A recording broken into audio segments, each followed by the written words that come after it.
வாங்கங்க இன்னைக்கு பிரெட் அல்வா வந்து கல்யாண வீட்டு ஸ்டைலில் வந்து எப்படி பண்ணலாம்னு பார்க்க போகிறோம். அதே டைம் நம்ம எண்ணெயே வந்து நம்ம யூஸ் பண்ண மாட்டோம். பிரெட் துண்டுகளை வந்து பொரிக்கிறதுக்கு வந்து எல்லாரும் வந்து எண்ணெயில் போட்டு பொரிப்பாங்க. நம்ம இந்த தடவை எண்ணெய் எதுவுமே இல்லாமே பிரெட் அல்வா எப்படி பண்ணலாங்கிறது தான் இந்த வீடியோவில் வந்து நம்ம பார்க்க போகிறோம். எண்ணெயே நம்ம யூஸ் பண்ணாதனால நம்ம குழந்தைகளுக்கு தாராளமாக கொடுக்கலாம். வாங்க எப்படி பண்ணலாம்னு பார்க்கலாம். அதுக்கு 5 பிரெட் துண்டுகளை வந்து எடுத்துக்கலாம். இதோட ஓரங்கள் எதையுமே வந்து கட் பண்ண வேணாம். ஒரு பிரெட் துண்டை 4 பீசஸ் வர்ற மாதிரி வந்து நம்ம கட் பண்ணிக்கலாம். இப்ப கட் பண்ணதை ஈரம் இல்லாத மிக்ஸி ஜார்ல வந்து சேர்த்துக்கோங்க. சேர்த்ததுக்கு அப்புறம் நம்ம ரவை அளவுக்கு கொஞ்சம் குருணையா வந்து பிரெட் துண்டுகளை வந்து ஒரு சுத்த விட்டுட்டு வந்துக்கோங்க.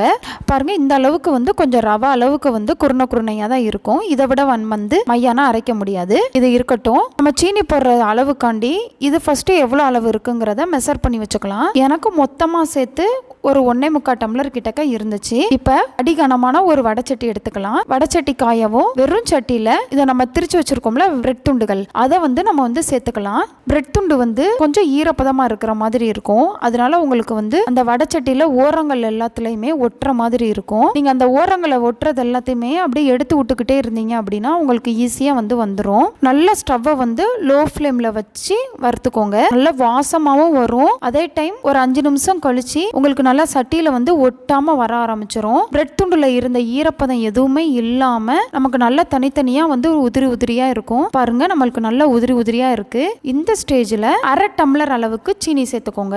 இந்த இனிப்பு கொஞ்சம் எனக்கு தூக்கலா தான் இருந்துச்சு. நீங்க இனிப்பு வந்து கம்மியா சாப்பிடுவீங்க அப்படின்னா 1/4 டம்ளருக்கு கொஞ்சம் கூட சேர்த்துக்கோங்க. அவ்வளவுதான். 4 பங்குக்கு 1 பங்கு வந்து சுகர் சேர்த்தா வந்து கரெக்டா இருக்கும். அதாவது 2 டம்ளர் அளவுக்கு வந்து உங்கள்ட்ட பிரெட் துண்டுகள் வந்து இருந்துச்சு அப்படின்னா அதுக்கு 1/2 டம்ளர் அளவுக்கு சீனி சேர்த்தீங்க அப்படின்னா கரெக்டா இருக்கும். 4க்கு 1 சீனி கரையிறதுக்காண்டி ஒரு 1/4 டம்ளர் வந்து தண்ணி ஊத்திக்கோங்க. தண்ணி ஊத்தின உடனே உங்களுக்கு நல்லா சீனி எல்லாம் கரைஞ்சி நல்லா பிரவுன் கலர்ல உங்களுக்கு வந்துடும். பாருங்க நமக்கு நல்ல டார்க் பிரவுன் கலர்ல வந்துருச்சு பாருங்க. இப்ப இந்த ஸ்டேஜ்ல இன்னும் ஒரு 1/2 டம்ளர் வந்து தண்ணி சேர்த்துக்கோங்க. ஏன்னா இந்த சீனியோட வந்து நம்மளுக்கு நல்லா பிரெட் சேர்ந்து வெந்து வரணும். வாசத்துக்கு வந்து ஏலக்காய் தூள் வந்து சேர்த்துக்கலாம். இது இந்த பக்கம் நல்லா லோ ஃப்ளேம்ல வச்சு வெந்துகிட்டு இருக்கட்டும். ஒரு சின்ன வடைச்சட்டியில உங்களுக்கு தேவையான அளவுக்கு நெய் ஊத்திக்கோங்க. நெய் இல்ல அப்படின்னா கடலெண்ணெய் கூட வந்து நீங்க ஊத்திக்கலாம். அதுவும் டேஸ்டா இருக்கும். நமக்கு நல்லா நெய் உருகி வரவும் முந்திரி சேர்த்துக்கோங்க.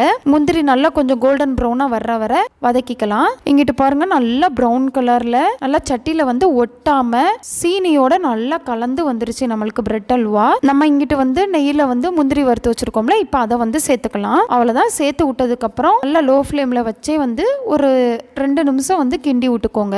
அவ்வளவுதாங்க. சூப்பரான கல்யாண வீட்டு ஸ்டைல்ல வந்து பிரெட் அல்வா எண்ணெயே இல்லாம நம்ம செஞ்சிருக்கோம். இது செஞ்சு முடிச்சுட்டு ஒரு 10 நிமிஷம் கழிச்சு நீங்க வந்து சாப்பிட்டீங்க அப்படின்னா ரொம்பவே நல்லா இருக்கும். ஏன்னா சீனியோட நல்ல பிரெட் வந்து கலந்துருக்கும். அப்பதான் அல்வா செய்யறதுக்கு தேவையான எந்த பக்குவமும் இல்லாம ரொம்ப ஈஸியா ரொம்ப சுலபமா வந்து பிரெட் அல்வா வந்து பண்ணிடலாம். ஃபேஸ்புக்லயும் இன்ஸ்டாகிராம்லயும் ரவீனா சமையலை ஃபாலோ பண்ணுங்க. சேனலை சப்ஸ்கிரைப் பண்ணுங்க. Okay, by.